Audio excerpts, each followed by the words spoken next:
Ya está, almendra, toma. De Dios. Si se me cae acá me muero. Díaz. Presente. Estrada. Gallegos. Pero Gómez.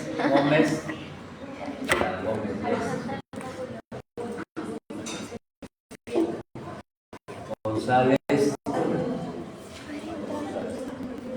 Loconi. Menacho. Mendoza. Navarro. Núñez. Núñez. Palma. Pastor. No hay Pastor. Perea. Pérez. Urizaca. Quesada. Monta Quesada. Quispe. Reyes. Risco. Luis García. Luis Urizaca. Sánchez. Sandoval. Sárez. Presente, para que se guardan tu Facebook, ¿no? Silva. Privado. Silva. Ahí se ve. Tapia. Guanamá. Lo pongo acá, Ulloa. pero se va a estirar. Valera. Vallejo. Vargas. Vázquez. Conexión lenta, dice. Ventura. Si me escuchas, Villarreal. ¿me escuchas? Villarreal. ¿Me escuchas? Carlota, ¿tú me escuchas o no me escuchas? ¿Cuántas silvas hay? Hay dos, ¿no? Silva González, ¿quién es? Ya, Silva. Está bien. Yupanqui. Yupanqui. Y Zapata.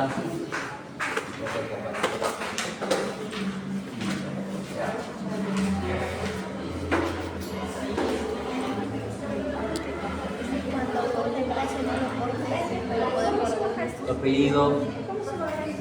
Pastor. Ahí de este, mira, Abigail, de ahí del costado.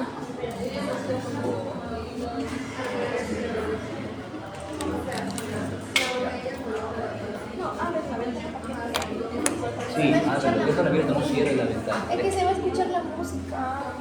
Pero ábrelo, a ver, si empieza mucha bulla ya no importa, ya Por eso Pero ustedes deben decir pues eso, de que no deben hacer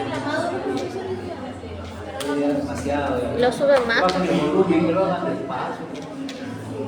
Ya, déjalo abierto, mano. Haciendo calor. Sí, va a estar haciendo calor. Más yo estoy con por manga larga. Y este calor es para que más tarde haga frío.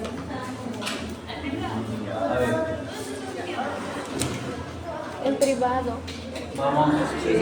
Vamos a hacer la clase de farmacología reproductiva, ¿verdad? Entonces, es una clase importante para ustedes. ¿Ah? Vamos a pedirles que pongan un poquito de atención, no vamos a repetir mucho las ideas, porque es una cosa que ustedes ya conocen también, ¿no? Ya han llevado el curso de fisiología, creo que también llevan semiología, otros cursos relacionados con esto. Además, prepararon el RCU, y ahí se habló de hormonas también, de manera que eso es conocido. Igual vamos a ir poco a poco, pero no vamos a repetir muchas ideas, ¿ya? Entonces, esta primera figura, ¿qué tal se ve de acá? Sí, la música. Ponte ahí para que pase la pregunta. ¿Sí? ¿Puedes? ¿Acá? Ya, sí, ponte ahí. Pase la diapositiva. A ver, creo que acá hay mucha mejora. Ya. Entonces, decíamos que esta primera figura para recordar que todas las hormonas de fertilidad provienen del colesterol, ¿no? De su precursor. Cierra lo mejor, ni modo, no se puede. Cierra. Está abierta la puerta.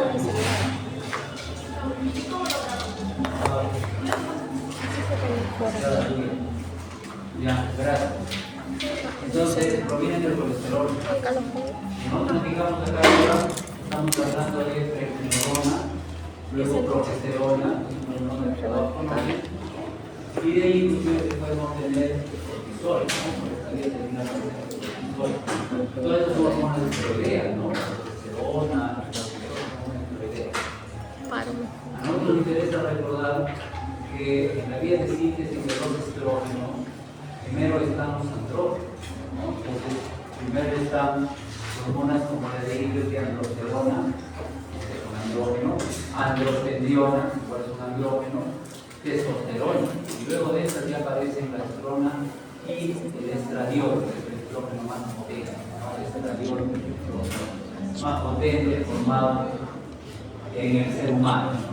Hay que recordar que hombres y mujeres tenemos estrógenos, lo que varía es la proporción. Entonces, cuando una mujer, por ejemplo, tiene un poquito más de andrógeno de lo normal, de estas hormonas de acá, entonces tiene más acné. Entonces tiene más acné y tiene un poquito más de andrógeno. En compensación tiene un poco más de líquido, ¿no? Pero bueno, son cosas fisiológicas. ¿Quién convierte a los andrógenos en estrógenos? Lo hace la aromatasa. Entonces, este enzima es importante, la aromatasa. Convierte a los andrógenos en estrógenos.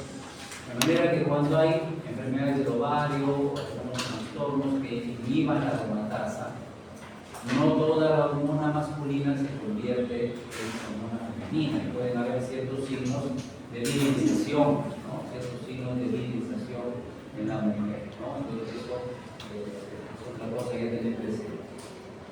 Avanza los años.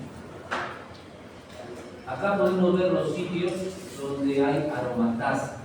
Entonces el sitio principal donde hay aromatasa, la actividad de aromatasa está aquí, ¿no? Esta flechita amarilla es la actividad de aromatasa. Entonces el sitio principal donde ustedes tienen aromatasa, que obviamente ustedes son premenopáusicas, es el ovario. Ahí es donde más aromatasa, es donde más se forman los estrógenos. Pero también hay aromatasa en la mama y en el hueso. También hay aromatasa en la manera que también se puede formar estrógenos. Pero el sitio principal en la premenopáusica obviamente son los ovarios. En cambio, la mujer posmenopáusica, donde el ovario ya no funciona, la actividad aromatasa es un poquito todavía en el tejido adiposo del músculo y algo en el estrógeno, pero ya es pequeño. Todos los estrógenos se metabolizan en el hígado. Eso es importante. Porque cuando un hombre o una mujer tiene cirrosis hepática, a veces por tomar alcohol, ¿no? Pero otras veces por causa de una hepatitis viral. No siempre la cirrosis es por mucho tomar bebidas alcohólicas. A veces es por la dieta, hígado graso, después aparece la cirrosis. A veces es por el virus, ¿no? Virus de la hepatitis B, de la hepatitis C. Cuando el hígado está dañado, entonces no se metabolizan bien los estrógenos, se acumulan en el cuerpo del hombre o de la mujer y producen algunas respuestas. En el caso de la mujer, producen vasodilatación de la cara, de las palmas de las manos, aparecen algunos lunarcitos rojos que parecen arañitas, se llaman arañas vasculares. Es un signo de que el hígado está funcionando mal. Y en el hombre pasa lo mismo, pero además como se están acumulando estrógenos, porque no se destruyen en el hígado, en el hombre aparecen signos de feminización, ¿no? Como algunos, ¿cómo le llaman? Trans, o como se llaman, ¿no? Que quieren parecer mujeres y se ponen estrógenos, algo parecido, pues, ¿no? Hacen ginecomastia, comienzan a desarrollar mamas, cambia las características del vello pubiano, ¿no? Y hay atrofia testicular, en fin, una serie de respuestas. Avanza, por favor. Este es el mecanismo de acción, ¿ya? De los estrógenos. Entonces ya ustedes han revisado sobre eso. Cuando pedimos que hagan el RCU, es lo que revisan cómo actúa, ¿no? Si no, pero pusieron un poco más, digamos, escrito que con figuras. Entonces vamos a recordar simplemente lo que ustedes ya habían estudiado. Acá está el estrógeno. El estrógeno, como viene del colesterol, como es de naturaleza esteroidea, es liposoluble, por lo tanto atraviesa la membrana de la célula donde va a actuar. Esta podría ser una célula de músculo uterino, ¿no? Una célula uterina, una célula miometrial, podría ser una célula de la mama, de los conductos mamarios, o una célula adiposa de la mama, o de las caderas, ¿no? Podría ser, ¿no? Pero también puede ser una neurona. Los estrógenos también son las neuronas de la mujer, y por eso tienen un temperamento relacionado con el estrógeno, y también sirve para su función cognitiva, ¿no? O sea, para su pensamiento, su análisis, también sirve para eso. Vamos a ver en un momento. Total que los estrógenos entran a la célula porque son liposolubles, y una vez están en el citoplasma, se unen a un receptor. El verde es el receptor, estos rojitos rojos es el estrógeno. Se une y forma un monómero, una sola pareja, hormona-receptor. Eso le llamamos monómero. Este monómero, esta pareja hormona-receptor, estrógeno-receptor, tiene acciones en el citoplasma. ¿Ya? Puede estimular algunas enzimas, puede empujar algunos receptores a la membrana, tiene algunas acciones, pero no son las más importantes. Las más importantes se dan a nivel de, ¿qué se llama? Núcleo. A nivel del núcleo, ¿no? Entonces, el monómero ingresa al núcleo y se junta con otro monómero. Entonces ya no tenemos un mono, sino tenemos un dímero. Y como ambos son iguales, se llama homodímero. ¿Sí? Nosotros decimos homo, como igual, que es un homosexual que tiene relaciones, afectividad, como igual que él, ¿no? Entonces, este es un homodímero, que los dos son dos parejas iguales, hormona-receptor, hormona-receptor. Así como homodímero interactúa con el ADN. Acá dice DNA, pero vamos a ver el ADN. Una región del ADN que se llama elemento de respuesta a los estrógenos. Entonces, para que el estrógeno pueda actuar, primero atraviesa la membrana, se une a su receptor. Acá puede producir algunas respuestas en el citoplasma, pero lo más importante es que es del núcleo. Se junte con otro igual, se forma un homodímero e interactúe con el ERE. ERE significa elemento de respuesta al estrógeno. ¿Qué es el ERE? Es un segmento de ADN, una parte del ADN, ahora pintado de otro color, para notar que ahí se une el estrógeno, pero es ADN. Y una vez que se une ahí, entonces, junto con otros moduladores, con otros activadores, hace que la ARN polimerasa se active, se produce ARN mensajero, se produce ARN de transferencia, ¿no? Y se comienzan a sintetizar proteínas. Ese es el mecanismo de acción de los estrógenos. Bien, esta figura es del Goodman, es lo mismo, ¿ya? Es lo mismo, solo que tiene algunos detalles más. ¿Cuáles son esos detalles? En lugar de que diga que esté aquí, digamos, en el citoplasma, acá de frente lo vamos a ubicar al núcleo, al receptor de estrógeno. Cada ER significa receptor de estrógeno. Entonces, esto está en el núcleo, por si acaso. Este es ADN, estos que parecen monedas gordas, serían las histonas, y el hilo, que es el ADN, está enrollado en las histonas. Entonces estamos hablando del núcleo. Entonces en el núcleo, ahí están los receptores para los estrógenos. Bueno, aquí tenemos los receptores junto con los estrógenos. O sea, esta cosa de acá es el homo que hemos dicho, ¿por qué? Homodímero. Entonces, estos verdes son los receptores, ¿ya? Y estos son los estrógenos. Avanza. Estos de acá, medio azulitos, son los receptores, y estos redonditos que dicen E son los estrógenos. O sea, igual que es un homodímero, que está unido, interactuando con una región del ADN. ¿Cómo se llama esa región del ADN? Elemento de respuesta de estrógeno. Elemento de respuesta de estrógeno. Interactúa con el ER, que es el elemento de respuesta a los estrógenos. Bien. no es suficiente eso para que se transcriba el ADN. Entonces, ¿qué tiene que haber? El cañón que habían cambiado también, no se ve muy claro. Acá dice SRC, es un coactivador.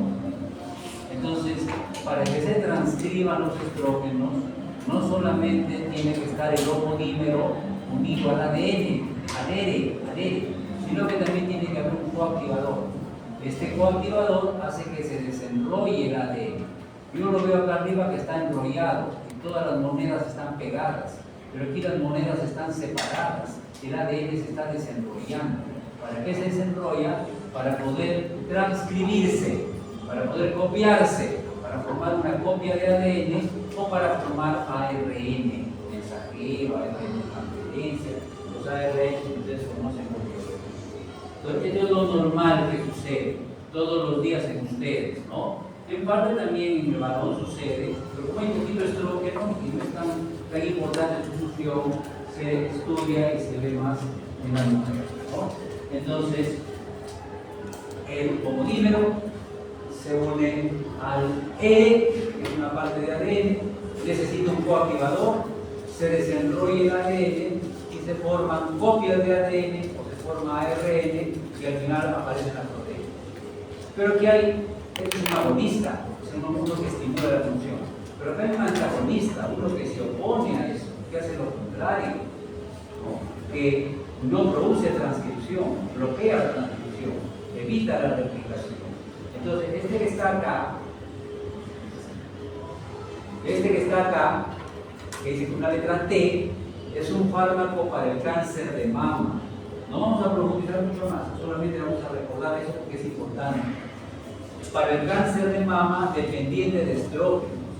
Cáncer de mama pues, es una epidemia y una enfermedad grave que mata un montón de mujeres en todo el mundo, ¿no?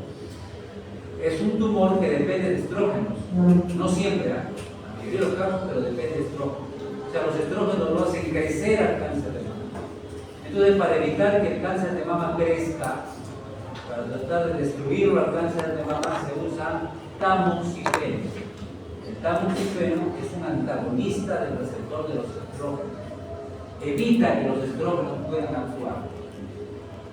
Si nos fijamos acá, así nomás a simple vista, los estrógenos desarrollan el ADN. ¿Y el tamoxifeno lo desarrolla? ¿Lo desarrolla o no? ¿Lo desarrolla o no? No lo desarrolla, permanece enrollado.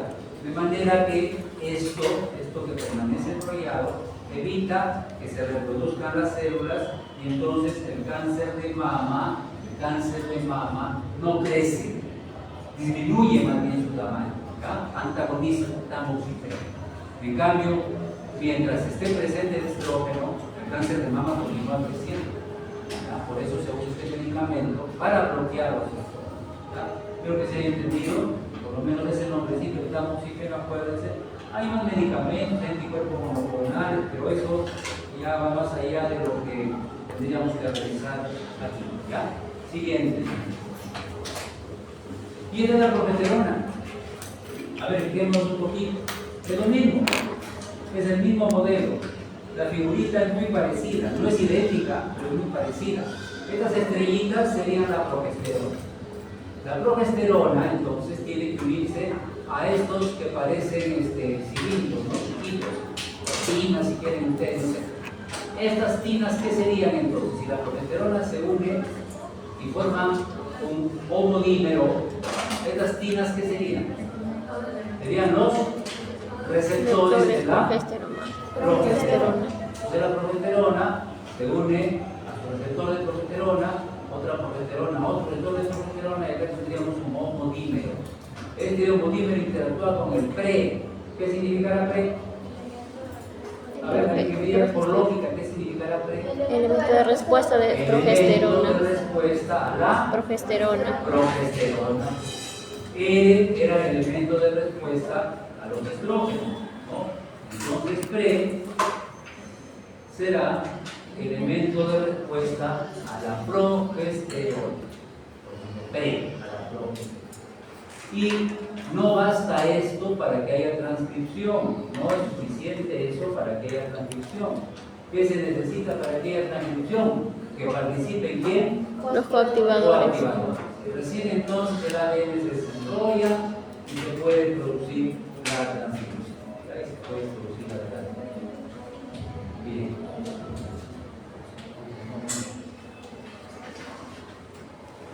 Bueno, entonces eso es así. Ahora, ¿qué podemos ver en la parte de abajo? En la parte de abajo no es progesterona. En la parte de abajo es un antagonista de la progesterona. Le vamos a dar el nombre, ¿ya? Se usa como abortivo, se usa como parte del aborto, pero como no tenemos en el Perú, porque en el Perú no es legal el aborto, no es legal el aborto, es algo por razones de seguridad de la mujer, que se pueda morir, cosas así, ¿no? Pero si no, el aborto es muy legal en el Perú, ¿no? Entonces, este antagonista de la progesterona se llama mifepristona. Mifepristona. ¿Ah? La mifepristona es un antagonista de la progesterona. Y la progesterona es necesaria para que se mantenga el embarazo. ¿Cómo se llama? A ver, ayúdenme. Calma. Ahorita repetimos un poco. ¿Cómo se llama la estructura ovárica que mantiene el embarazo? Vamos a pasar por delante a veces, ¿ah? Vamos a pasar por delante, a veces no hay problema, espera. ¿Cómo se llama la estructura ovárica? Algo que hay en el útero. Muy bien, fuerte, sí. Cuerpo lúteo, el cuerpo amarillo. Entonces, ¿el cuerpo amarillo qué produce? ¿Qué produce el varón? ¿Qué produce el cuerpo lúteo? Atrás está escribiendo. ¿Ah? ¿Qué produce tu mamá? El cuerpo lúteo, ¿qué produce? Para mantener el embarazo. Progesterona. Produce progesterona. Entonces, este es un antagonista de la progesterona. El cuerpo lúteo mantiene el embarazo con la progesterona, que hace que el útero se mantenga en reposo, que tenga un epitelio nutricional o un endometrio nutricional, lo mantiene. Pero la mifepristona se opone a la acción de la progesterona y hace que el útero empiece a contraerse, que cambie sus características, que quiera botarlo al embrión. A eso le agregan una prostaglandina y se produce la pérdida pues, del embarazo. En países de Europa o en algunos estados de los Estados Unidos, no todos los estados de los Estados Unidos tienen la misma ley, ¿no? Es legal el aborto, entonces en la farmacia va, compra mifepristona, compra un estrógeno, una prostaglandina, con el misoprostol, y la mujer decide y se aborta, pero eso es legal en algunos países, acá no, acá eso no es legal, Bueno, avanza a la siguiente, ¿ya? Entonces, ¿sí? Vázquez, querías apuntar no sé qué cosa, pues sí, apuntaste, sí, ya. Bueno, entonces estos son efectos de los estrógenos, que ustedes han revisado en fisiología. ¿Ah? Entonces solamente algunas menciones, igual la diapositiva, vamos a tener, y aquí ya lo leí escrito para leer, no hay tanta cosa acá que explicar. ¿Ah? Entonces, ¿qué cosa hacen los estrógenos sobre los órganos sexuales femeninos? ¿No? Entonces, en la pubertad justamente, ¿no? Aumentan las concentraciones hasta 20 veces. Una niña tiene estrógeno por un poquitito, la misma cantidad que un niño, ¿no? Una pubertad pues, se multiplica un montón, ¿no? Y ese estrógeno, una de las cosas que hace, por ejemplo, es cambiar el epitelio cúbico de la vagina al epitelio poliestratificado.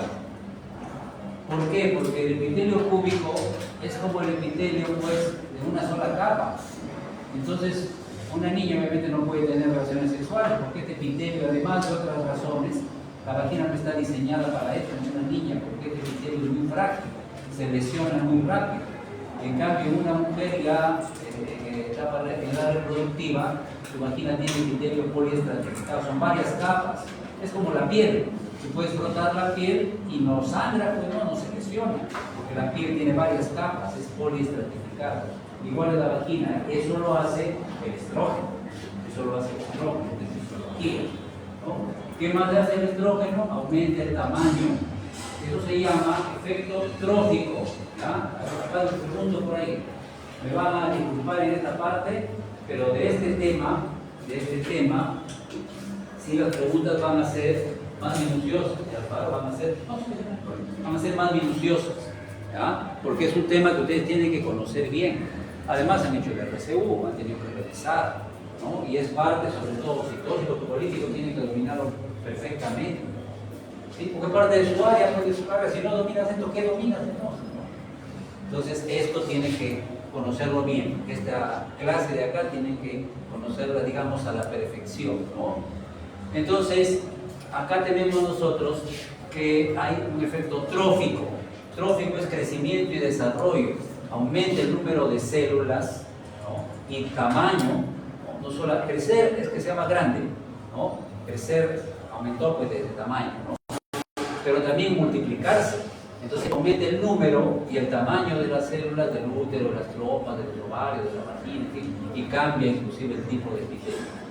Ahora, la motilidad de la trompa falópica, la motilidad hacia el útero, ¿no? O sea, los cilios, como ¿sí? Pelitos que tuvieran las células de la trompa falopio, se mueven hacia el útero para empujar al huevo fecundado o al blastocito para empujarlo hacia el útero, ¿no? Entonces, este es el movimiento que promueven los estrógenos, ¿no? Y lo más importante es que el útero, hemos hecho práctica ya el día de ayer, ¿no?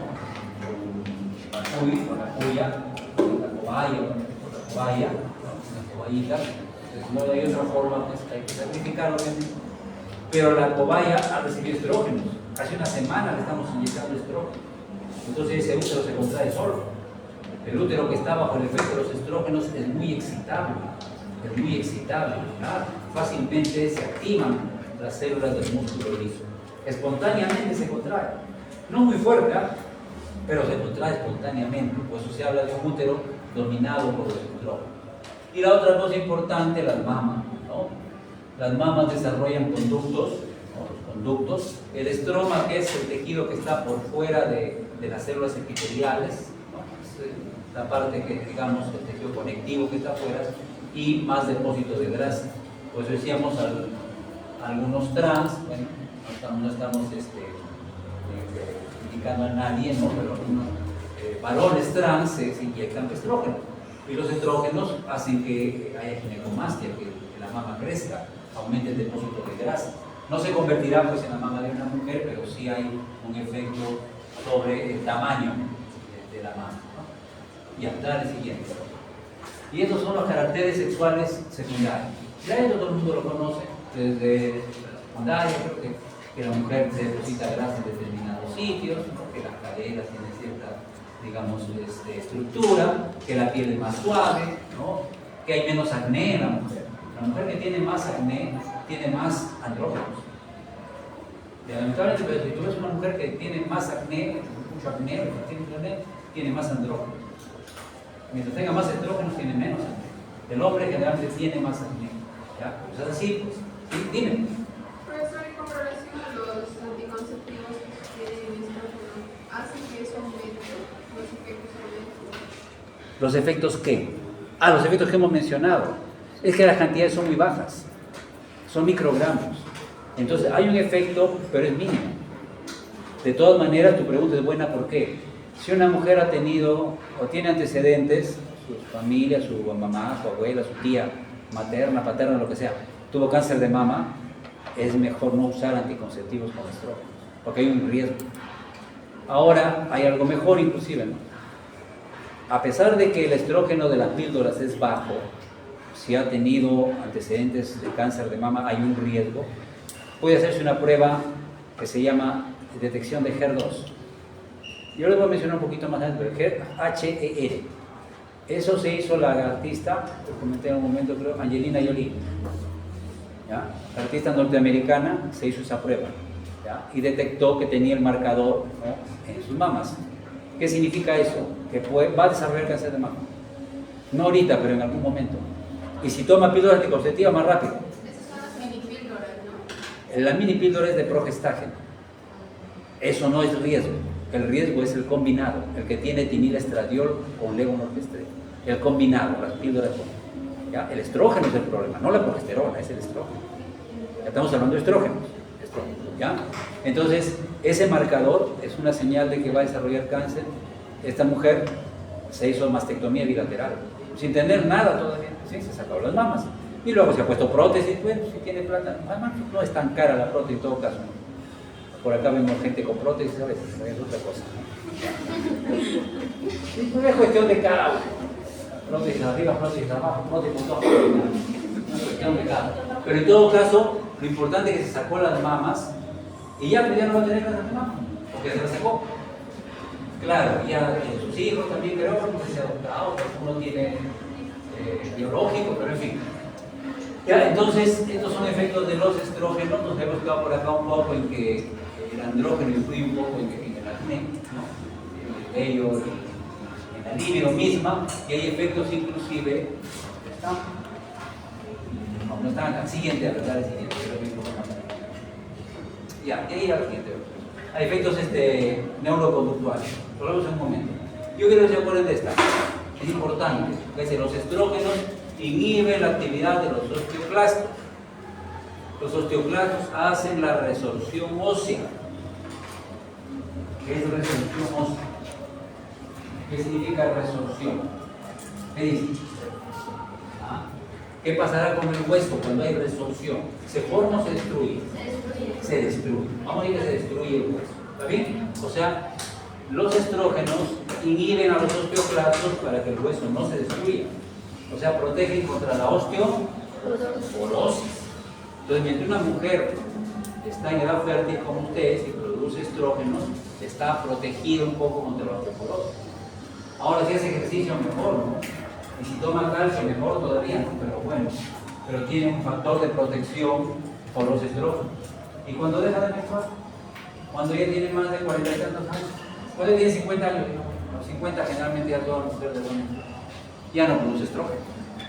Entonces ya no está protegida contra la resorción ósea. Aumenta el riesgo de osteoporosis. ¿Sí? ¿Está bien? Entonces, esa es una característica importante de los estrógenos. ¿Cómo hacen esto los estrógenos? ¿Cómo protegen contra la osteoporosis? ¿Cómo inhiben a los osteoclastos? Mediante la OPG. OPG significa osteoprotegerina. Osteoprotegerina. De proteger al hueso. Osteoprotegerina. Protejo al hueso. OPG significa osteoprotegerina. ¿Ya?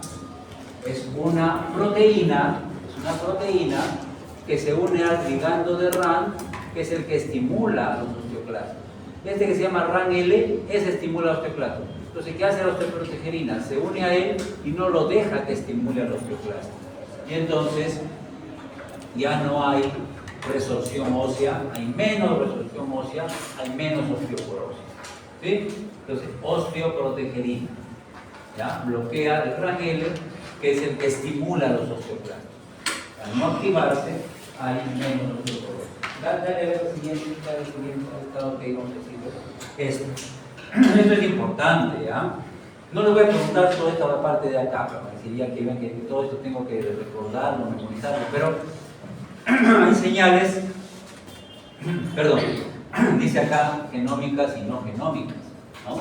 Genómicas son en el núcleo, en los genes, y no genómicas generalmente son en el citoplasma, no son en los genes. Pero bueno, ¿no? Entonces, a las señales genómicas, entonces, protegen contra la apoptosis, que ya saben que es la muerte de las células. Las no genómicas aumentan la sobrevivencia de las células, de las neuronas. Los estrógenos tienen funciones antioxidantes, atrapan los radicales libres, ¿no? El OH, el peróxido, lo que hace daño a las células, ¿no? Y mantienen una cantidad adecuada de ATP. ¿Todo esto para qué? Para que tus neuronas estén protegidas. Está comprobado que después de la menopausia, no en todas las mujeres, aumenta el riesgo de Alzheimer. ¿Sí? ¿Sí saben lo que es Alzheimer? ¿Cierto? Esa forma de demencia, digamos. Y el estrógeno protege, ayuda a reducir ese riesgo, ¿no? Como ven ustedes, tiene varias funciones el estrógeno para proteger a las neuronas de la mujer. Entonces, es importante no solamente cuestiones, digamos, hormonales, sexuales, nada más, sino también neuroprotección. La siguiente, Sánchez. Y acá está el resto, ¿no? La mujer fisiológicamente es más fuerte que el hombre. Fisiológicamente es así. De hecho, está preparada para el embarazo y el parto, ¿no? Un hombre que tenga un parto se morirá. Entonces, pero fisiológicamente la mujer es más fuerte, eso es real.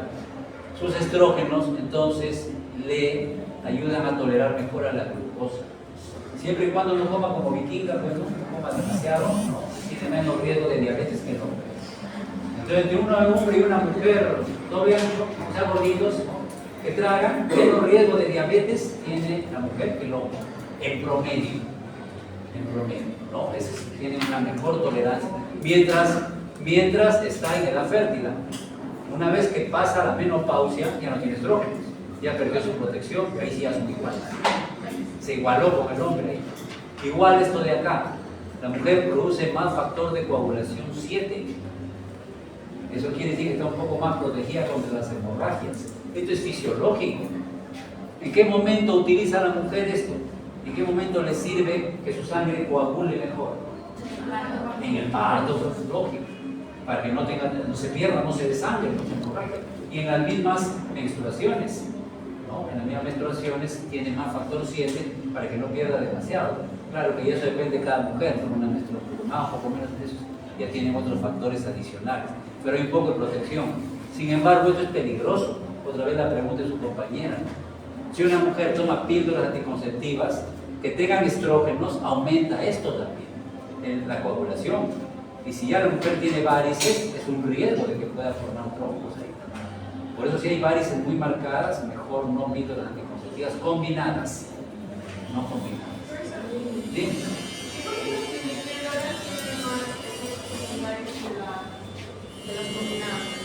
Es igual. Como tasa es muy parecida.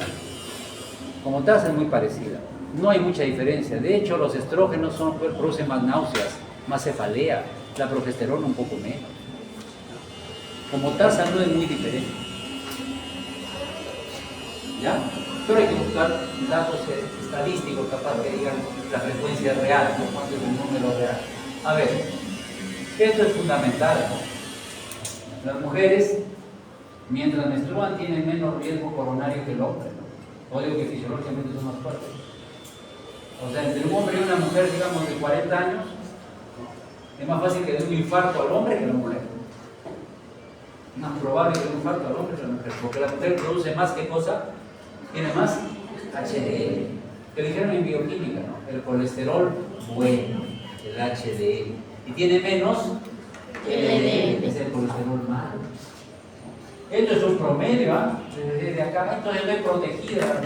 Voy a comer de todo, no me voy a empujar muchachos con panetones, no, voy a tomar cuando me dé la gana, fumar, chica, fumar también era normal. Ya estoy porque estoy protegida, no, pues, eso no es así. Esto es un factor que como promedio hace a la mujer más fuerte que el hombre, pero si va a tener una vida totalmente desordenada, se pierde, pues no. Después regula el sistema nervioso central. ¿Qué pasa cuando la mujer entra en la menopausia? Que a veces se insultan y se dice, ya está menopáusica, hoy cambia el estado de ánimo, ¿no? Y ahora se enoja por cualquier cosa, ¿no? Lo agrede a veces al pobre que es un santo, por lo menos, ¿sí? Entonces, eso es parte de la modulación del sistema nervioso. Pero también hay que pensar que sirve para las funciones intelectuales, ¿no? Ya lo veremos un momento. Tiene que ver también con la función cognitiva. O sea, no solamente es que esté con buen ánimo, contenta, tranquila, ¿no? También sirve para que elabore ideas, ¿no? Para su pensamiento, para su razonamiento. También tiene un papel en la función cognitiva. Por eso cuando disminuye los estrógenos, como que aumenta un poquito el riesgo de Alzheimer, pero tiene que haber otros factores más para que al final aparezca la enfermedad, ¿no? La enfermedad del Alzheimer en la persona. Y acá es que se cierran más las epífisis, que puede retener sodio y agua el estrógeno, por eso en el embarazo se hincha un poco, pues, retiene líquido, y menos riesgo de que se produzca aterosclerosis, ¿no? Pero mayor trombosis. ¿no? Mayor riesgo de coágulo, pero menor riesgo de que se formen placas ateroscleróticas en los vasos. ¿Por qué esto? Porque está aumentada la charla. Ya, a ver, siguiente, avanza. Entonces, acá hay algunas indicaciones de los estrógenos. Entonces, aparte de lo que son métodos anticonceptivos, que ustedes lo han realizado bien, hay lo que se llama la terapia de reemplazo hormonal. ¿Qué quiere decir eso? ¿No? Que si una mujer joven como usted, por alguna razón, han tenido que extirpar los ovarios, la primera es cáncer, ¿no? Para que se saquen los dos ovarios tiene que haber cáncer, sacan los ovarios, para evitar que salvar la vida a la mujer. Pero es joven, tiene 20, 30, no sé, es joven todavía. Entonces hay que darle terapia de reemplazo hormonal, hay que reemplazarle sus estrógenos naturales con estrógenos sintéticos, ¿no? El problema es que esto puede aumentar el riesgo de cáncer, de trombos, de reacciones digestivas, porque sus compañeras de la reacción son muy parecidas con solo progestágeno o estrógeno más uso de progestágeno.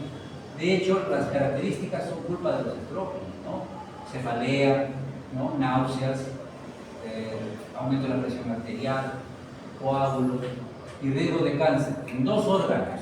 Este cáncer se puede producir en las mamas y en el endometrio.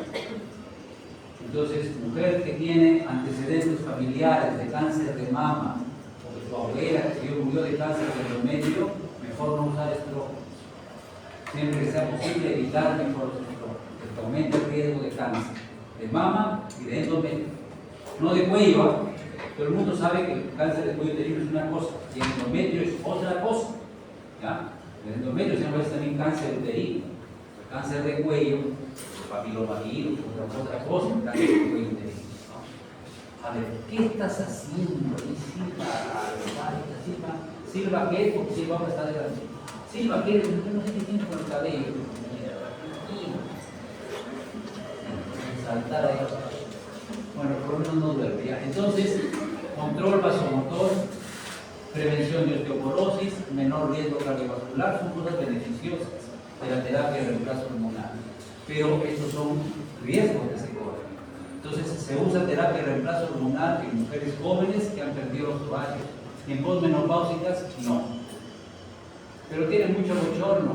Le daremos pues algún sintomático, algún histamínico, algo. No, pero está muy emotiva, dale su diazepam, pero mejor no le des estrógenos a una mujer menopáusica o posmenopáusica, porque hay riesgo de cáncer, porque ya tiene más edad. ¿Sí? Una mujer como usted más joven puede usar estrógenos y hay menor riesgo de cáncer porque todavía está joven, pero ya 50 años o más de 50 años ya hay cambios degenerativos, le das estrógenos y puede aparecer cáncer. Eso hay que tener cuidado. Sí, ojalá que te esté entendiendo. Vamos a hacer un pequeño paréntesis antes de los citóxicos. Sigue, por favor. Y ahí. Estas son las características de la progesterona. También está para leer, no vamos a avanzar mucho con eso. Y acá arriba quizá vamos a recordar. Los estrógenos forman los conductos mamarios, por donde va a salir la leche. Y la progesterona, los globulillos, o sea, donde se forma la leche. ¿Y quién sintetiza la leche? La prolactina. ¿Y quién lo contrae para que salga? La oxitocina. Están las 4 hormonas de la lactancia, ¿no es cierto? Ustedes conocen por fisiología. Estrógeno, conductos. Acá preguntamos al Papa. Estrógeno, conductos. ¿No? Progesterona, globulillos. Síntesis de la leche, prolactina. ¿Sí? Y eyección, o sea, salida de la leche, oxitocina. Están las 4 hormonas que funcionan para la lactancia, ¿no? Funcionan, digamos, coordinadamente en la lactancia, ¿no? Entonces, esa es una función de la progesterona, ¿no? Desarrollar los globulillos, sacos donde se van a formar la leche materna. En el útero hay una fase lútea, justo nos recordó por ahí el compañero Silva Oca, una fase lútea que justamente produce progesterona. ¿Qué hace esa fase lútea? El cuerpo lúteo, el cuerpo amarillo, ¿qué dice acá? Prepara el endometrio para la implantación del óvulo, la fase lútea, pero luego el cuerpo amarillo lo mantiene en reposo y hace que el endometrio se convierta en otra cosa. A ver, El endometrio en el embarazo no se llama endometrio, tiene otro nombre. A ver, ¿quién se acuerda? ¿Recuerdan bien cómo se llama? El endometrio en el embarazo tiene otro nombre. A ver si, ya no lo aquí, ¿cómo se llama? ¿Cómo se llama? ¿Quién se acuerda? Tiene un nombre, porque ha cambiado. El endometrio ha cambiado por acción, sobre todo la progesterona. ¿Recuerda cómo se llama? Bueno, cuidado ya de biología, no de biología. Se llama decidua. La decidua, la que se cae, la decidua. Lo vamos a ver en una figura, ¿ya? Decidua, ¿ya? Es el mismo endometrio pero modificado. Bueno, ya. La progesterona es opuesta al estrógeno, ¿no? En cuanto al útero, en cuanto a la excitabilidad y la contractilidad uterina. Cuando una mujer tiene una amenaza de aborto espontánea, no es que se ha dejado caer, dice, no, se ha caído, dice, vengo a que me hagan un legrón porque me he caído. ¿Te has caído? ¿Sobre qué te has caído? Dice, sobre unas pastillas de misoprostol, porque todavía están ahí las pastillas. Son cosas que pasan, no lo sé. Pero en todo caso, ¿ya? Una amenaza real, pues, ¿no? Sí, la mujer quiere tenerlo, el bebé, ¿no? Pero a veces pasa así, ¿no? Cuando no quiere, queda embarazada. Y cuando sí quiere, no puede quedar en un problema. Así es a veces la naturaleza. Como sea, quiere tener a su bebé, pero comienza a sangrar. Una amenaza de aborto espontánea, ¿no? Aparte del reposo, que te va a indicar cualquier médico, incluido ustedes, también tiene que ser reposo, tiene que ser quietecita, moverse lo menos posible. Algunos ginecólogos todavía le indican progesterona. ¿Por qué? Porque la progesterona disminuye la actividad del útero, lo mantiene quietecito, ¿no? Ahí, sin moverse, sin contraerse, para que no se pierda pues el embarazo, ¿sí? No todos dan progesterona, ¿por qué? Porque a veces el útero quiere expulsar al embrión porque el embrión está mal formado, pues, porque no es viable, porque es un embarazo que de todas maneras se va a perder. Siempre hay embarazos así, que se pierden como si fuera menstruación y la mujer ni cuenta se da. Hay una tasa, a propósito de cantidades, que dijo su compañera, hay un porcentaje. A ver, averigüen usted, ¿cuánto es el porcentaje de abortos espontáneos en una mujer con vida sexual activa y que está teniendo relaciones habitualmente? Y van a ver que no es bajo. O sea, varias veces pueden haber quedado embarazadas, o sea, sin cuidarse obviamente, y se pierden, ¿no? Sin que se den cuenta. Y piensa que es una menstruación que se retrasó nada más. Bueno, se me retrasó la menstruación, pero si estás teniendo relaciones, tienes vida sexual activa y no te estás cuidando, puede ser que se haya perdido un embarazo que no era viable, o sea, que no iba a producir un ser normal, digamos, ¿no? Por llamarlo de alguna forma. Bueno, pero si el embarazo se va a perder, se dice, se va a perder de todas maneras, así le pongas progesterona o lo hagas reposar ahí que no se mueva nada, ¿no? Pero por eso muchos están en contra de poner progesterona. No solamente que haga reposo, si con el reposo solo ya no aborta, quiere decir que el embarazo está bien, que va a ser normal. Pero la progesterona solo retrasa, dicen a veces, lo que va a pasar de todas maneras. Bueno, a ver, avancemos. Lo importante es que mantiene en reposo al útero. Hace que las trompas secreten, ¿no? Secreción que nutra al óvulo fecundado. El óvulo fecundado ya se llama huevo, cigoto, como ustedes quieran, ¿no? Que se está dividiendo, que está replicándose. Y esto es el efecto termogénico. Este método complementa el método del ritmo. ¿Se acuerdan? Deben estudiar fisiología, lo saben, lo deben saber explicar, incluso cómo debe hacer, ¿no? Los días que se puede o no se puede tener relaciones, ¿no? Entonces, esto es importante, pues complementa bien porque la progesterona aumenta y aumenta la temperatura. Esto es una señal de que se ha producido la ovulación. 48 horas después ya podrían tenerse relaciones, mejor 72, claro, pero con 48 que hay un margen de seguridad para que las relaciones se puedan tener con tranquilidad. ¿Pero qué significa? Que tienes que tomarte la temperatura toda la mañana.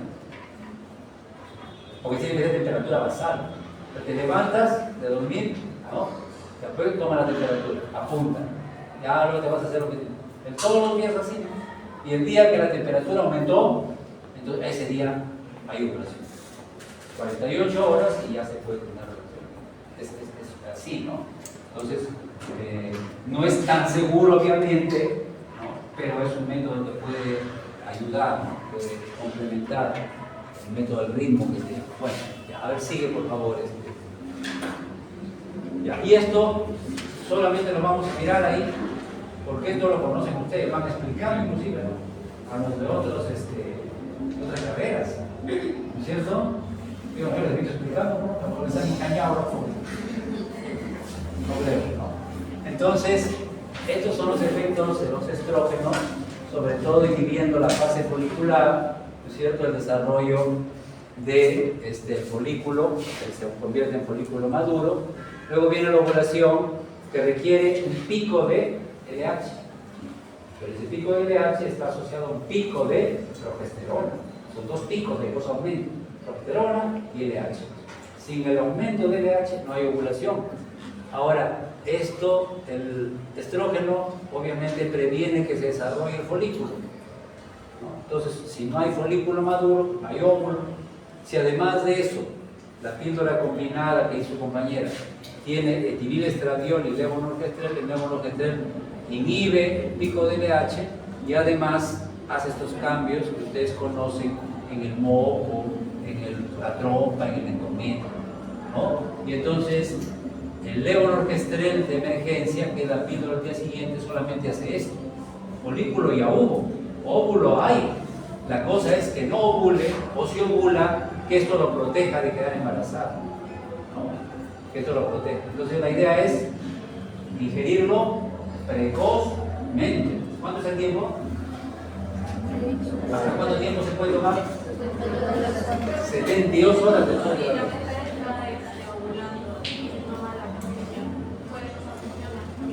también funciona. ¿Por qué funciona?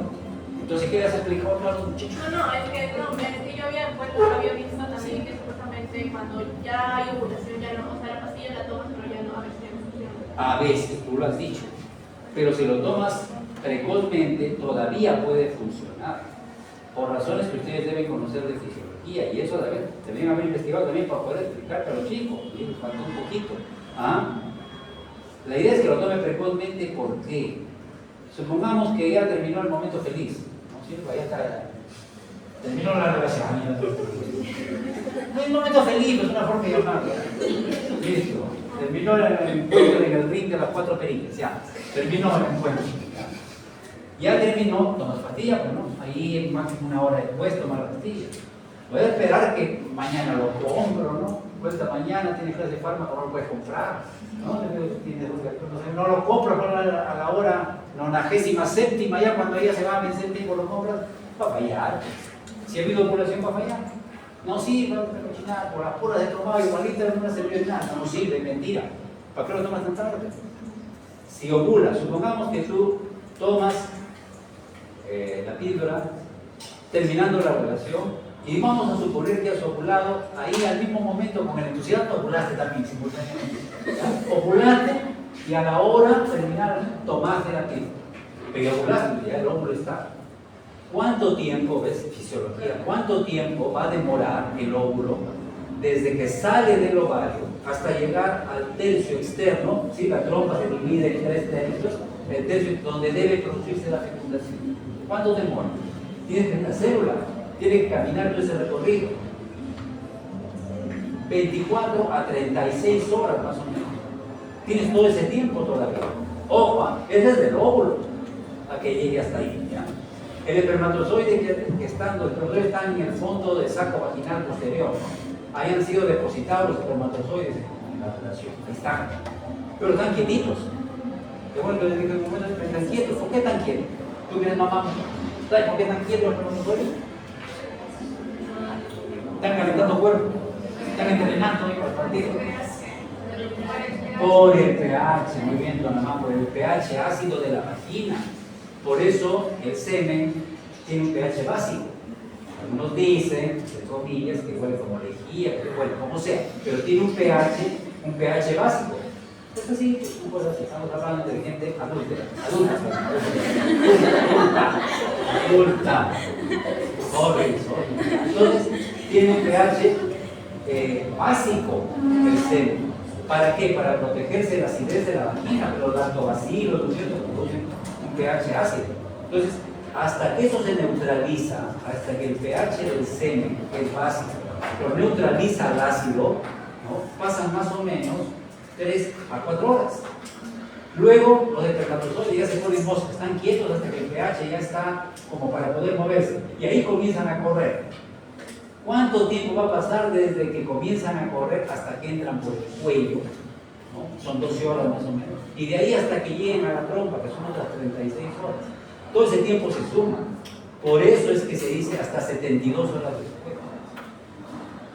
¿Me entienden? Pero igual pues no vas a tomarlo a la hora 71 con 59 minutos y 59 segundos. Todavía agarra, dice, sí, papá, se puso así. No, pues ya no vas a nada, ya perdiste, ya muy tarde. Tiene que ser, lo mejor es de inmediato. No importa que eso ocurra, no importa. Porque todavía hay un tiempo. ¿Para qué? ¿Qué va a hacer la pastilla si lo tomas de inmediato? Va a comenzar a cambiar el moco. Entonces no lo va a dejar entre los espermatozoides. Pero hay unos cuantos sapos que se han escapado. Ya, no importa. La trompa de falopio ya no va a empujar, va a estar paralizada, ya no le va a ayudar a subir, ni tampoco lo va a empujar al hombro para que avance, va a estar quieta, que avance por su 40, pues se enlentece más. Entonces. Y por último va a cambiar el endometrio, ya en el supuesto de que ya se fecundó, pues ya es muy difícil, pero se fecundó, va a llegar y no se va a poder implantar. ¿Sí? Entonces, moraleja, de tu pastilla en tu bolsillo, por si acaso. No, si tienes vida sexual activa, mejor con tu pastilla, pues no. Es una pastilla, es una pastilla. ¿No? Pastilla. Por ahí. Uy, pero hermano, no te duermas. Mientras tú estás pensando tú en algún recuerdo alegre. Ya, a ver, avanza, a veces. Los que están sonrientes se recuerdos gratos, los que están serios se recuerdos desagradables. Muy bien, a ver, estos son los anticonceptivos combinados. Combinados. ¿No? Esa es la píldora que te da tu compañera Tapia, Tapia. Ya está chateado, dile que más tarde. Que son combinados, ¿no? Que divide estradiol, maldemon, orquestrel. Por eso les decía a Tapia que acá del estrógeno puede tener concentraciones diferentes, pero todo es estrógeno. Y acá están, todos son progesteronas. Hay diferentes tipos de progesteronas. Algunas tienen más efecto androgénico, ¿eh? Y no es porque vayan a aumentar el acné, pero mejoran el apetito sexual, por si acaso. ¿Ya? A veces yo usan píldoras anticonceptivas combinadas que tienen progestágenos que poseen más efecto androgénico. Entonces de repente la mujer que comenzó a usar estas píldoras se aumenta la libido, ¿no? Comienza a entusiasmarse más de la cuenta, pero si yo soy tranquila, dice hermano Pablo, yo nunca, si hasta me duele la clase y ahora con la píldora, no sé qué me pasa. Eso es parte de la acción del progestágeno que tiene efectos androgénicos. Es bueno que lo sepan, a veces le preguntan, ¿no? Y cuando todo esto no me va a pasar nada, no me voy a sentir igual que siempre, no necesariamente. Ya depende de esto.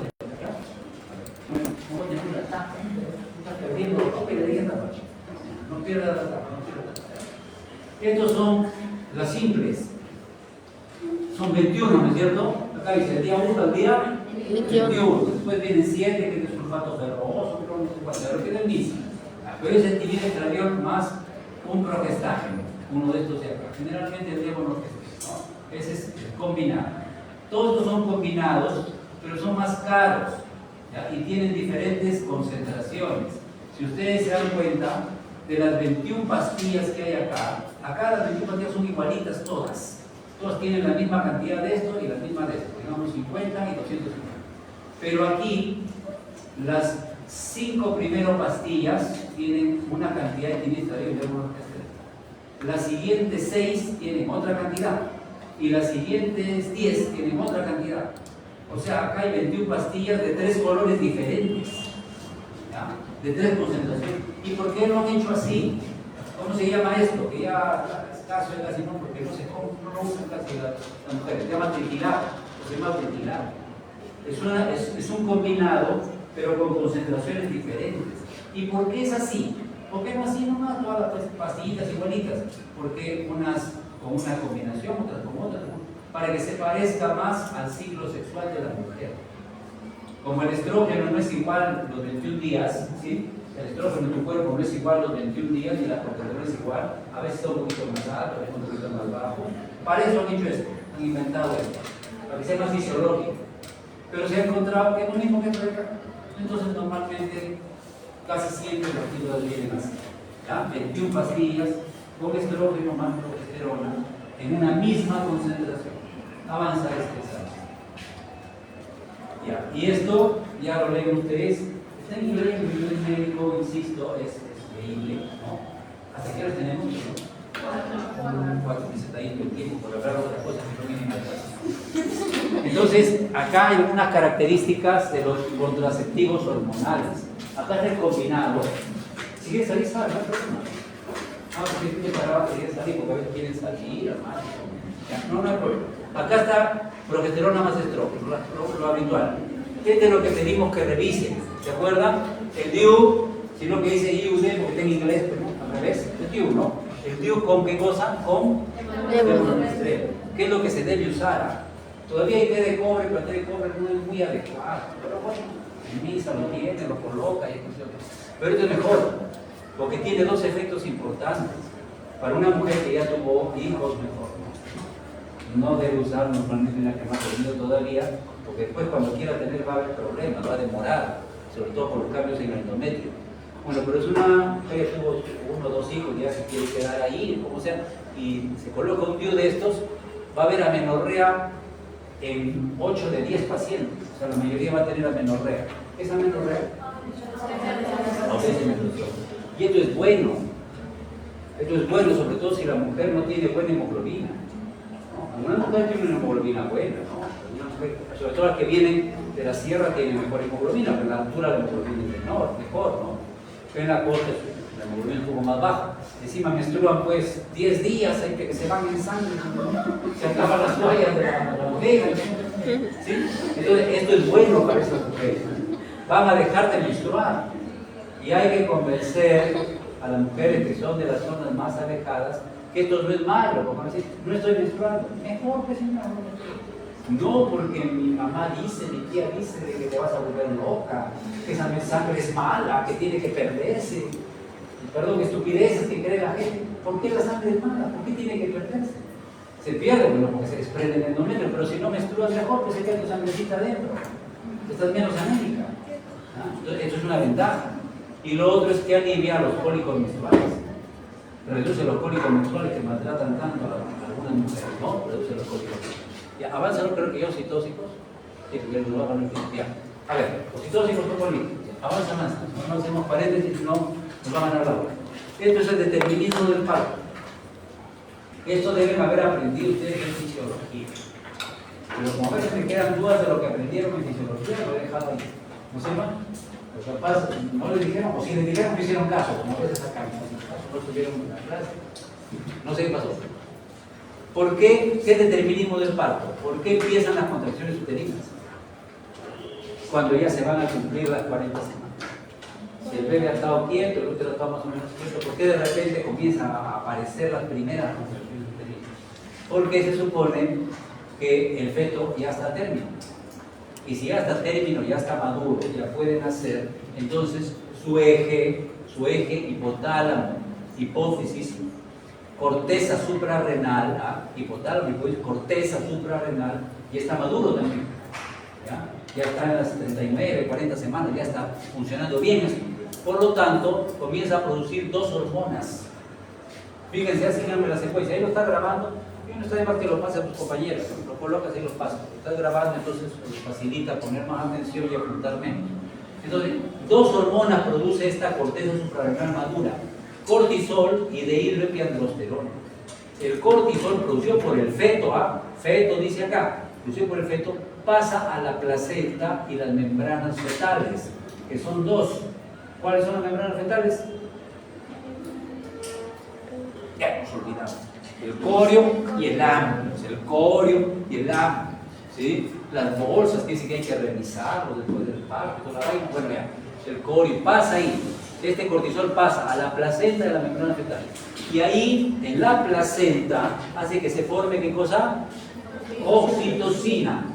en la misma placenta, la primera oxitocina, pregunta para el examen, que participa en el labor de parto, que inicia la labor de parto, se forma en la placenta, no en la hipófisis. ¿No? En la placenta es la primera que inicia la labor de parto. ¿Y quién estimuló la formación de esta oxitocina? El cortisol del feto, También el cortisol hace que se formen, ¿qué dice acá? De prostaglandina, sobre todo la F2 alfa, que es muy potente, oxitóxica, muchas contracciones. ¿Ya? Y estas van a pasar entonces desde la placenta, desde las membranas, ¿no? O fetales, van a pasar al miometrio. ¿Qué es el miometrio? Músculo uterino. Músculo lisouterino. El miometrio es el músculo lisouterino. Van a pasar al miometrio, al músculo. ¿Ya? Mientras tanto, mientras el cortisol está haciendo esto, ¿ya? La dehidroepiandrosterona, acá está, ¿ve? Dehidroepiandrosterona, nombre más feo, pero bueno, así se llama. Dehidroepiandrosterona, que también viene de la corteza suprarrenal, la glándula suprarrenal del feto, llega a la placenta y se convierte en estrógenos, estradiol y estriol, se convierte en estrógeno. Entonces, para que haya parto, para que empiece el parto, tiene que haber oxitocina y prostaglandina para que contraigan. Pero la oxitocina tiene que actuar en su receptor, tiene que haber receptores, si no, ¿dónde se une? Y la prostaglandina también tiene que tener receptores para que pueda actuar. Entonces, ¿qué hace el estrógeno? El estrógeno aumenta los receptores, ¿para qué dice acá? Y los receptores para oxitocina. Qué buena boca vas, está bien. Pero no te das dormido, está bien. Entonces, sí, receptores de oxitocina, receptores de prostaglandinas, dan los receptores. ¿Se dan cuenta? Yo quiero que me entiendan. Entonces, hay una labor complementaria. El cortisol, ¿qué forma? ¿No te duele, peruana? ¿Qué forma el cortisol? Cerrando los ojitos. ¿Qué forma el cortisol? Ahí está. ¿Qué forma? Oxitocina y prostaglandina, la placenta.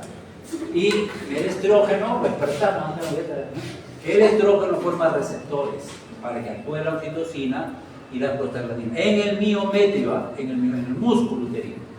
Dice que también forma uniones GAP. Vamos a ver un momentito qué es eso, ¿ya? Unión GAP. ¿Ya? Entonces, eso hace que empiecen las contracciones uterinas. Después, bueno, el cono cefálico empuja al cuello y eso manda un impulso nervioso que libera oxitocina de la hipófisis y ya vienen más contracciones, ya está bien. Pero esto es lo que empieza y sigue participando a lo largo de todo el parto. ¿Está bien? ¿Se entendió? ¿Ya? Lo analizan, igual como está grabado, bueno, de ahí lo escuchan con más paciencia. Avanza, porque acá tenemos un tiempo limitado. Esto es lo que hemos dicho, ¿ya? Ahí está bonito, ya más bonito el dibujito. Ahí dice cortisol, ¿ve? Dice glándula suprarrenal produciendo cortisol.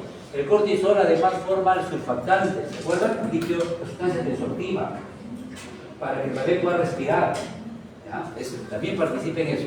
Pero bueno, este cortisol se va a encargar, ¿no?, de estimular, acá están las membranas fetales.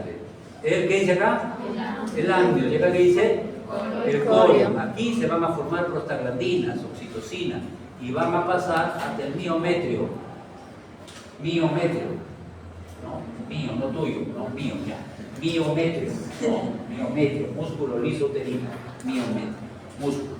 ¿Está bien? ¿Está clarito? ¿Ya? Entonces el cortisol se encarga de que se formen aquí, en el ganglio, en el corio, en la placenta, se formen prostaglandinas, oxitocina y pasen para acá y lo contraigan. Esto es lo que les pregunté. ¿Cómo se llama el endometrio cuando está la mujer embarazada? No se llama endometrio, se llama decidua. ¿Ya? Entonces, esta es la parte fetal, que a veces se dice de la placenta, y esto tiene que ver ya con la parte, perdón, es de la parte materna, es la parte fetal. Ya, sigue. Ya, a ver, la progesterona, ¿qué hace con el útero? ¿Lo contrae o lo relaja? Muy bien, y bueno, todo se debe hacer, lo relaja. La progesterona tiene la función de relajar al útero. Yo les he dicho que en una amenaza de parto a veces se usa progesterona, algunos ginecólogos recetan progesterona, que lo van a ver. Y también algunos de ustedes, cuando eres un profesional, dicen, tome progesterona por si acaso, pero eso relaja. ¿Cómo relaja? ¿Cómo relaja? Miren, mientras haya bastante progesterona, esta flecha más gorda, esta flecha más gruesa, significa que hay progesterona, bastante. Esta flecha más flaquita, más delgada, significa que hay progesterona, pero poquita. Cuando hay bastante progesterona, se forman unas proteínas que se llaman SER. Acá dice alto nivel, ¿no es cierto? Bastante SER. La SER inhibe los receptores para oxitocina. O sea, no hay receptores para oxitocina. Ni hay conexina 43 que forma las uniones DAP. Ahorita les explico brevemente qué es eso. Pero no hay receptores para oxitocina. Si no hay receptores para oxitocina, entonces no hay contracciones uterinas. No hay, ¿qué dice acá? Labor de parto, no hay labor. La progesterona se encarga de mantenerlo quietito al útero. ¿Cómo lo hace? Con la SER. ¿Y qué hace la SER? No importa su estructura, pero ¿qué hace la SER? La SER disminuye los receptores para oxitocina, ¿no? Bloquea los receptores para oxitocina. Entonces no funciona, está quieto el útero. Al momento que se va a producir el parto, la progesterona disminuye. El estrógeno aumenta, pero la progesterona disminuye. Cuando la progesterona es poquito, ya no hay bastante SER, hay poco, hay bajo SER, hay poco SER. Entonces no se inhiben los receptores para oxitocina. Los receptores para oxitocina comienzan a funcionar, aumentan también, y como hay bastante receptor para oxitocina, empieza a aumentar la contractilidad del miometrio. ¿Sí se entiende, no? En inglés, pero se entiende.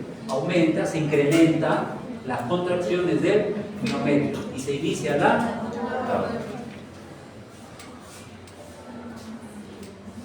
Aquí, insisto, no para, pero aquí yo voy a pedirles que lo analicen, esto sí, lo analicen, lo entiendan, lo dominen bien. En una semana tenemos examen. Y las preguntas de esto van a estar más difíciles. Así reclamen, quieran, digan que se ha dicho, lo ha grabado. ¿Por qué? Porque está más difícil y no quieren jalar, no sé cuánto, por acá. No, esto tienes que saberlo bien. Porque tú vas a hacer obstetrismo, obstetra, usted no tiene que conocer reproductivo, tiene que conocer miembros. Y la otra cosa, los hipotensores, bueno, más o menos, la adrenalina, algo me acuerdo de adrenalina, pero esto tiene que saberlo bien. ¿De acuerdo? Van a venir un poco más de preguntas de esta clase, va a estar un poquito más difícil. Ahí tienen sus videos también. Los socialistas también, sí, se lo va a dar a ti probablemente, no solo entre ustedes, sino al otro salón, porque el otro no han grabado, para que lo tengan, por favor, ¿ya? Me encargo. ¿Solo pides? ¿Lo pides, niña? Días. Ya, mira, los socialistas, esta semana no. A ver, sigue. Entonces, esas son las células del músculo liso uterino. Tenemos 15 minutos, todavía podemos acabar, tranquilo. Este es músculo liso uterino. Liso es smooth, ¿no? Células de músculo liso, el útero, ¿no? Y yo veo acá que dice conexina 43. ¿Qué es eso? Es una proteína que forma una unión, una comunicación, ¿no? Forma un contacto, una comunicación entre estas células. Entonces, ¿cómo sería la conexina 43? Sería como el marco de una puerta o el marco de una ventana. Cuando las ventanas tienen marco, porque ahora hay sistema directo, pero las ventanas que tienen marco, ¿no? O las puertas que tienen marco. Ese marco sería la conexina 43. ¿Ya? Y la unión gap sería la puerta. Entonces, la unión gap, es esto de acá, es una comunicación entre dos células. Es como una puerta que se abre, ¿no? Que digamos, acá está la sala, acá está el comedor, ya para que te pases de la sala al comedor, o acá está la cocina, para que comunique la cocina con el comedor, ya hay una puerta ahí. Esa puerta que comunica la cocina con el comedor, eso se llama unión gap. ¿Y de qué está hecho el marco de esa puerta? De conexina 43, que es una proteína. ¿Se entiende? ¿Sí? Entonces es una comunicación entre células. Es una puerta que comunica las células. ¿Ya? Ahora, ¿quién forma estas puertas? Entonces, espérate, estás apurada, ya te cansaste, gracias, ya terminamos. Pero está apurado Sánchez. Entonces, ¿quién forma la conexina 43? El estrógeno. Entonces, antes de que Sánchez lo pase, queremos que noten una cosa acá. ¿Ya? Miren, esta célula se ha excitado desde el punto de vista de despolarización. ¿Está bien? Una célula excitable, quiere decir que está activa. ¿Sí? Ese es el término. Excitación tiene diferentes connotaciones. Esta célula se excitó, quiere decir que entró sodio, entró calcio, se activó y hasta se contrajo, porque el calcio empezó a contraerse. Bueno, pero como entró calcio, aquí adentro aumentó el calcio que estaba acá afuera se metió, aumentó el calcio y formó prostaglandinas acá adentro. Entonces, esta célula que tiene bastante calcio y que ha formado prostaglandinas, no es egoísta, no se queda con ese calcio y esas prostaglandinas, se lo pasa a la célula que tiene al lado y la excita también. ¿Ya? Entonces, por eso esta flecha roja. Este calcio y estas prostaglandinas pasan a esta célula y a esta, y las excitan también, y estas comienzan a tener también calcio y prostaglandinas, que se lo pasan a esta célula, que se excita y lo pasa a la otra, y eso lo pasa a la otra, y en todo el útero se contrae como un todo. Entonces, como dicen, ¿para qué sirve la unión K? Para, a ver, ¿qué nos da? Para conducir la contracción. Ya, más o menos esa es la idea ahí. Alguien que puede decir algo un poquito más preciso, pero gracias, parece más o menos para conducir las contracciones. ¿Cómo le digo? ¿Qué conduciríamos en todo caso? Yo te corrigiría la palabra, la contracción no se conduce la excitación. Para que una célula excitada excite a la otra, y se excite a la otra, y se excite a la otra. Entonces estas uniones sirven para la comunicación. Yo le comunico a ella que tiene que activarse, y ella le comunica a la otra que se active, y esa la otra ya se activaron todas. ¿Sí? Es comunicación intercelular. ¿Sí? Pero muy bien, conducen la excitación, facilitan la excitación, ¿no? Conducen la excitación de unas a otras gracias a esto. Está bien, sigue. El otro vamos a pasar algunas un poco rápido. Pasa, sigue. Ya, este es el mecanismo de acción de la oxitocina. Lo vamos a decir una sola vez. Varios de ustedes, varios son algunos, no todos, lo han explicado en su ¿qué práctica hicimos? De músculo liso, creo, del intestino, ¿no? Que dijimos que lo expliquen, algunos quiero explicar, ya lo conocen capaz. Lo vamos a repetir una sola vez. Esto les voy a pedir que lo conozcan porque actúa la oxitocina. Y usted tiene que saber cómo actúa la oxitocina. Esta es una de las figuras que puede ser parte de su informe para mañana y para pasado, ¿no? ¿Cuándo tenemos práctica? Mañana tiene un grupo y el jueves tiene otro grupo, ¿no? Que tiene que venir con su hoja, dijimos todo eso, ¿no? Para hacer la práctica. Entonces, ¿cómo actúa la oxitocina? Se une a su receptor de oxitocina. El receptor está acoplado a una proteína que se llama esto La G. GQ. G, como se dice así, es proteína G, pero de tipo Q, GQ. Esta proteína GQ activa la fosfolipasa C. Gracias, Silva. Fosfolipasa C. Y esta fosfolipasa C hidroliza, lo rompe al péptidos. En dos cosas, en dos segundos mensajeros. En IP3 y DA.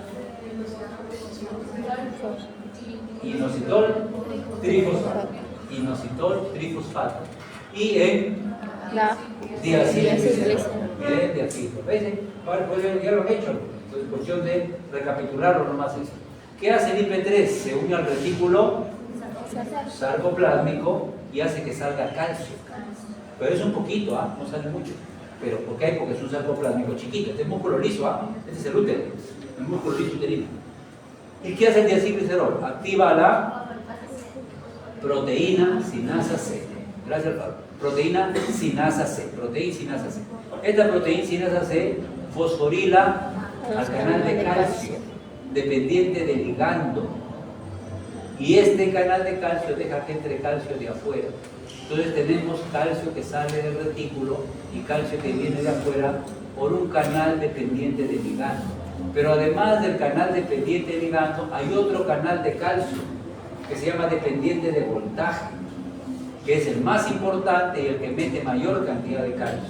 Bueno, todo ese calcio que sale del retículo, que entra por el canal dependiente del ligando y también entra por otro igualito que este, pero se llama dependiente de voltaje, Todo ese montón de calcio se une a la calmodulina. El complejo calcio-calmodulina activa a la miosina, sinasa de cadena ligera. MCCL, ¿no? Miosina, sinasa de cadena ligera. ¿Por qué se llama así? Porque la miosina, que es esto de acá, tiene dos porciones globulares, estas tajadas más gruesas, más gordas, y tiene 4 cadenas chiquitas, más delgaditas. Entonces, 2 cadenas globulares y 4 ligeras.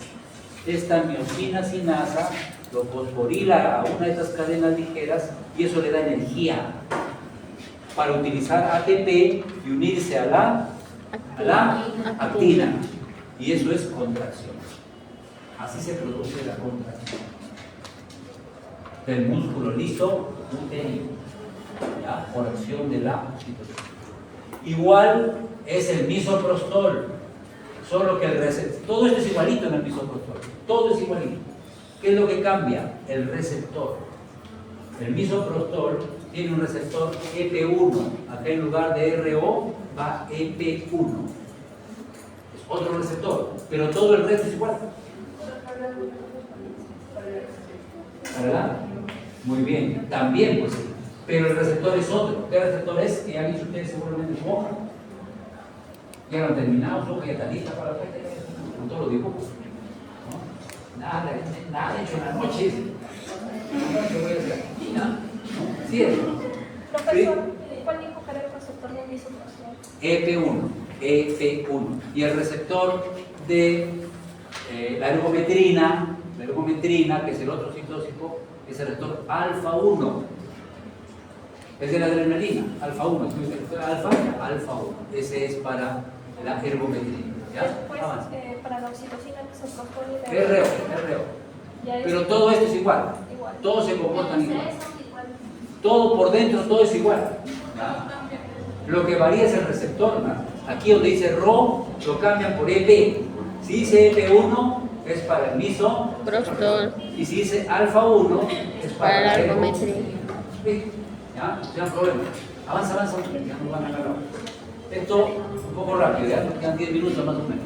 Entonces, aquí en el fondo están los marcapasos, en el fondo del útero están los marcapasos, están las zonas más excitables.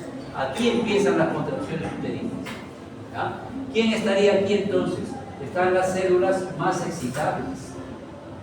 Una vez que se excitan estas, están en el fondo, esa excita a la otra, esa a la otra, así como dijimos hace un rato, le pasa el calcio, prostaglandinas, y todo el útero termina contrayéndose como una sola unidad. Esta es una contracción máxima. Estas contracciones, esto lo vamos a ver mañana y pasado en la práctica. ¿Ya? Bueno, estas son las contracciones uterinas. ¿Ya? El máximo es de 120 milímetros de mercurio. De la pareja, el miometrio desarrolla 120 milímetros de mercurio. Y dentro de la bolsa amniótica, en el amnios, eso equivale a 50 milímetros de mercurio. Bueno, eso son mediciones. ¿Ya? A ver, avanza. ¿Para qué contracciones uterinas? Para producir, ¿cómo se llama? Cuando se adelgaza el cuello. ¿Cómo se llama cuando se adelgaza el cuello? No han visto nada de fisiología. Bueno, obstetricia ya, pero todavía no lleva. Pero en fisiología. El borramiento. El borramiento, gracias. Para que se produzca borramiento. Y una vez que está bien delgadito el cuello, se abre y eso se llama dilatación. No, borramiento y dilatación. Para que el cuello se adelgace y se abra, ¿no? Entonces tiene que haber contracciones uterinas de 6, 8, 10, 12 horas, depende, ¿no?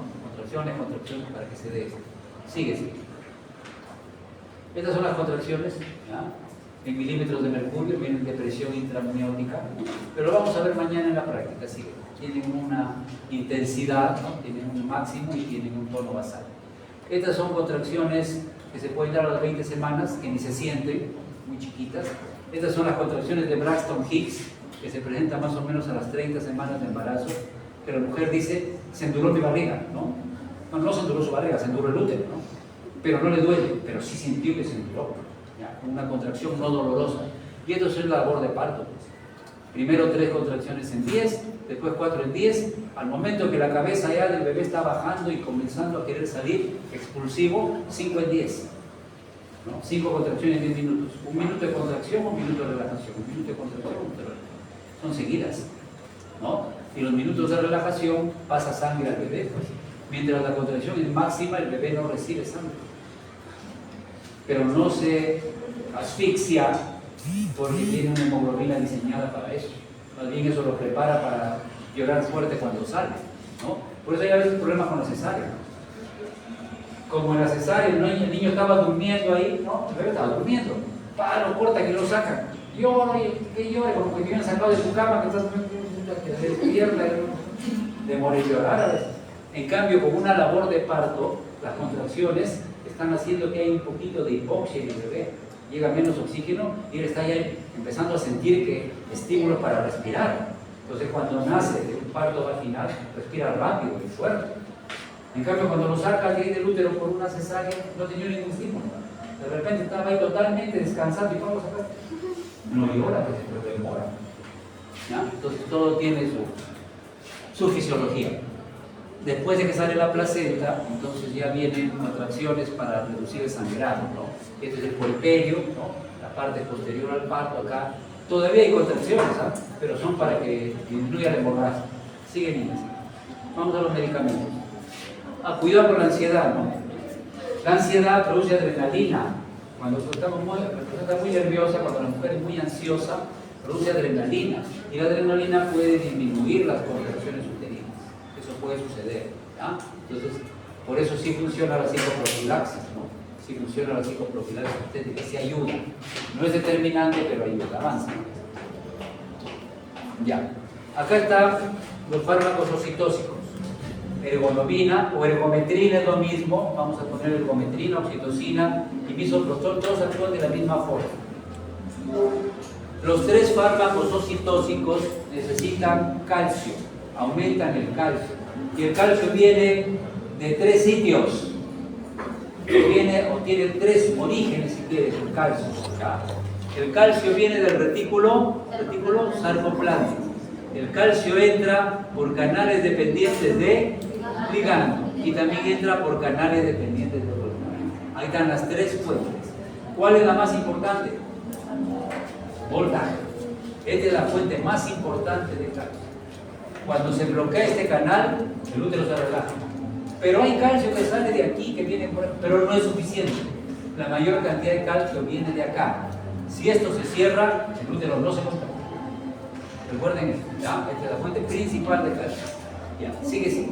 Esto es político de los calcios. Y esto, que nunca deben olvidar, que es de Minsa, para estimular las contracciones uterinas se usa oxitocina, pero se usan dosis muy bajas. El útero grávido, el útero de la mujer que está en labor de parto es muy sensible a la oxitocina. Entonces se diluye una ampollita chiquita de 10 unidades en 1 litro de cloruro y se empiezan con 8 gotitas. Entonces se pasa un poquitito, se usan 1000 unidades, milésimas de unidad de oxitocina. ¿Ya? Si se te va la mano, el útero se puede contraer como una piedra. Y aparte que se puede romper, el bebé se puede morir. Entonces se usan siempre poca cantidad de oxitocina para estimular la labor de parto. ¿Ya? ¿Cuándo se estimula? Cuando había buenas contracciones y de repente disminuyen las contracciones o la dilatación estaba ya más o menos, después del 5, se quedó en 5, pasa el tiempo y sigue en 5. Entonces se puede estimular, descartando que no haya compatibilidad pélvica. Es un niño muy grande, la pelvis es muy estrecha, no va a pasar. Hay que descartar antes de poner oxitocina algunas cosas. Sigue, niños, vamos a terminar ahora exactamente. Estos son los tocolíticos. ¿Ya? Los tocolíticos. Vamos a pedirles que recuerden los 2 más importantes, ¿no? Los 2 grupos más importantes, ¿no? De los cuales uno es el de principal acción, uno que no se pueden olvidar. El tocolítico en primera línea es nifedipino. ¿Qué es el nifedipino? Ya lo hemos visto ahí en el ¿qué es el nifedipino? ¿Recuerdas? Bloqueador de canal de calcio. Bloquea los canales de calcio dependientes de voltaje. ¿Qué hemos dicho hace un ratito? ¿Qué hemos dicho? ¿Ah? que si bloqueas el canal de calcio dependiente de voltaje, no hay contracción. Entonces el nifedipino bloquea el canal de calcio dependiente de voltaje. Por eso ya se anula la contracción, no hay contracción. ¿Ya? Entonces es el principal. ¿Ya? Puede bajar un poco la presión, puede ponerse la cara roja a veces de la embarazada, pero en general es seguro. Es un buen medicamento, no produce mayores problemas y es eficaz. ¿Cuál es el otro medicamento que se usan con cierta frecuencia? Los agonistas beta-2 adrenérgicos, los estimulantes del receptor beta-2 adrenérgicos, que son dos, ritodrina y el otro es isoxsuprina. Ritodrina, isoxsuprina, con X, isoxsuprina. Estos beta-2 adrenérgicos aumentan el AMP cíclico, inhiben a la quinasa de cadena ligera, inhiben a la fosfolipasa C, reducen el calcio y entonces relajan el músculo liso uterino. ¿Cuál es el problema? Como estimulan receptores beta, pueden actuar en él. ¿Y qué producirían? ¿Qué producirían? Taquicardia. ¿Sí? Taquicardia. Entonces por eso no se usan mucho, porque producen taquicardia en la mamá y también taquicardia en el feto. Entonces no es tan conveniente. El de primera línea es este, pero son los dos que deben recordar. También tenemos atosiban, es un poco caro, es un antagonista de la oxitocina, ¿no? El problema es que ha generado trastornos en el feto o en el recién nacido. En pocos casos, pero por ahí entonces, y como es un poco caro, no se usa mucho. Y los otros fármacos no se utilizan en general ya. Vamos a acabar, nos faltan 2 diapositivas. Entonces, el fármaco de primera línea es el bloqueador de canal de calcio. ¿Cómo le hemos llamado? Nifedipino. Los otros que se pueden usar son los agonistas del receptor beta-2, isoxsuprina, ritodrina. Se puede usar también sulfato de magnesio. El sulfato de magnesio también es un buen relajante, pero se usa más en la preeclampsia o en la eclampsia. Ahí se usa más sulfato de magnesio, ¿ya? En las convulsiones inducidas por el embarazo. Convulsiones por el embarazo, ahí se usa más. ¿Por qué? Porque es un poco peligroso, es poco seguro, ¿ya? Es poco seguro, puede producir parálisis de los músculos esqueléticos, paro cardíaco si se le da mucho de sulfato de magnesio. Es un poquito peligroso, pero también se puede usar, es eficaz, ¿ya? Sino que en primera línea no se olviden nifedipino y antagonistas beta-2. Después está el atosiban, que es un poco caro, les dije, causaba algunos problemas en el bebé, y indometacina ya no se usa, irrita mucho el estómago, eso ni lo tengan en cuenta. Avanza. Bien, y estos son los efectos adversos. Miren, isoxsuprina y ritodrina, ¿qué dice que produce acá? Efectos adversos, ¿no? Taquicardia, tanto en el feto como en la madre, y más cosas que se pueden leer. El sulfato de magnesio puede producir parálisis, miren, parálisis, dice, respiratoria. Por eso le tienen miedo al sulfato de magnesio. Es bueno, relaja bien el útero, pero puede producir hasta un paro cardíaco. Entonces, la persona que sabe y que lo maneja y tiene experiencia, puede usarlo, pero si no es un poco peligroso. Y el mejor es el bloqueador de canal de calcio, nifedipino, que puede producir estas 3 cosas: mareo, ¿no? Enrojecimiento, rubor de la cara y bajar un poco la presión. No se debe combinar con sulfato de magnesio porque ahí también es peligroso, pero solo está bien. Indometacina no se usa y el atosiban, por acá dice, ha incrementado la muerte de algún feto, de algún recién nacido. Entonces, como hay dudas, mejor no, pues mejor no es muy apropiado. Listo, terminamos con las justas. Gracias, Sánchez. ¿Tienes un punto más? Por tu colaboración. Para el examen, ¿será o no? Sí, muy bien, ayudo yo para la próxima. No, está bien. Listo.